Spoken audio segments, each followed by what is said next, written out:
Les États-Unis et Israël sont en grande manœuvre depuis lundi, le plus grand exercice combiné jamais organisé entre les deux armées.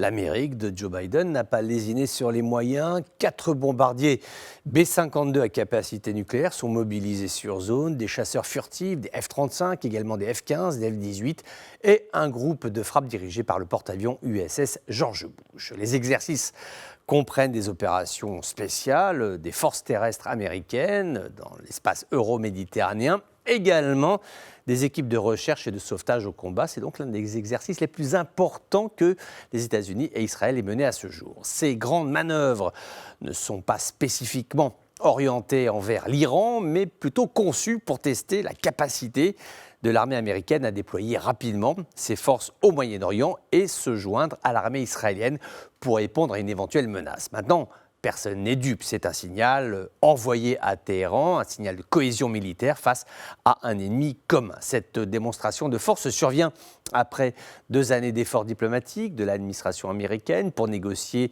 le retour au pacte de 2015, limitant le programme nucléaire iranien. Le mois dernier, la Maison-Blanche a accusé l'Iran de construire un partenariat de défense à part entière avec la Russie, et cela alors qu'il y a la guerre en Ukraine. Les Américains ont révélé que Téhéran recevra probablement des avions de chasse Su-35 d'ici le mois de mars, ainsi que d'éventuels systèmes de défense aérienne. La livraison pourrait avoir lieu environ au mois de mars. Donc, le Pentagone explique que ces exercices militaires visent à convaincre les dirigeants arabes que les États-Unis peuvent déployer rapidement des moyens militaires au Moyen-Orient dans un délai très court. Il reste entre 30 et 35 000 soldats américains au Moyen-Orient, contre plus de 200 000 au plus fort des guerres en Irak et en Afghanistan.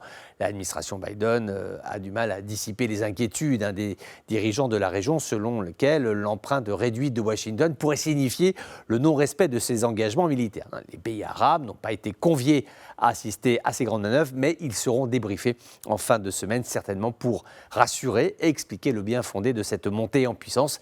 L'armée israélienne cherche notamment à acquérir les nouveaux avions américains F-15EX. Les démarches administratives ont été engagées.